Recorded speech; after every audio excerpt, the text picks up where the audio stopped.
राधे राधे अध्याय 1 श्लोक 6। कुछ नाम जो सिर्फ योद्धा नहीं थे बल्कि अपने आप में एक पूरी शक्ति थे।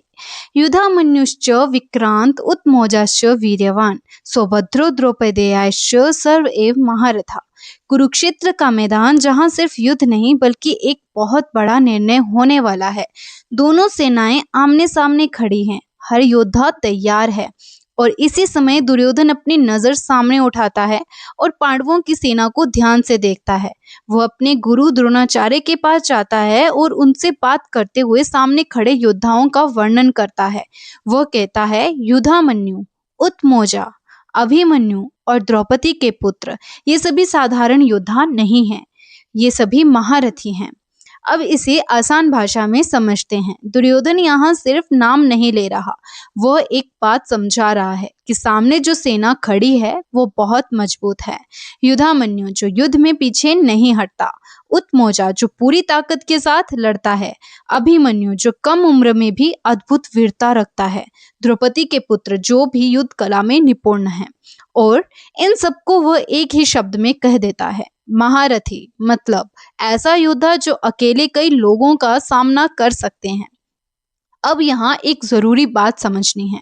दुर्योधन अपनी सेना की बात नहीं कर रहा, वो सामने वाली सेना की ताकत को पहचान रहा है। यह हमें यह सिखाता है कि कभी कभी हमें अपनी ताकत से पहले दूसरों की ताकत को समझना चाहिए। अगर हम सामने वाले को कम समझते हैं तो हम खुद गलती कर बैठते हैं।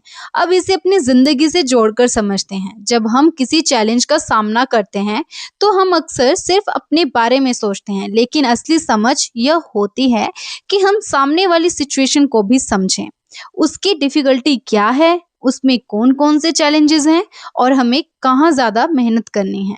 जब यह समझ आ जाती है तो हम बेहतर तरीके से आगे बढ़ते हैं। अब द्रौपदी के पुत्रों का भी नाम आ जाता है और यहाँ कोई छोटी बात नहीं है।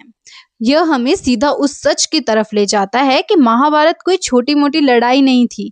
यह युद्ध शुरू ही इस वजह से हुआ था क्योंकि एक सभा में द्रौपदी का अपमान हुआ और सबसे बड़ी बात, वहां इतने लोग थे, इतने बड़े बड़े योद्धा थे, लेकिन सब चुप रहे। यहाँ तक कि उनके अपने पति भी धर्म के नाम पर चुप हो गए। अब वो सही था या गलत, शायद हम उसे पूरी तरह डिफाइन भी नहीं कर सकते, लेकिन इतना जरूर समझ आता है कि उस एक चुप्पी ने इतना बड़ा युद्ध खड़ा कर दिया और आज वही सब इस युद्ध के रूप में हमारे सामने खड़ा है।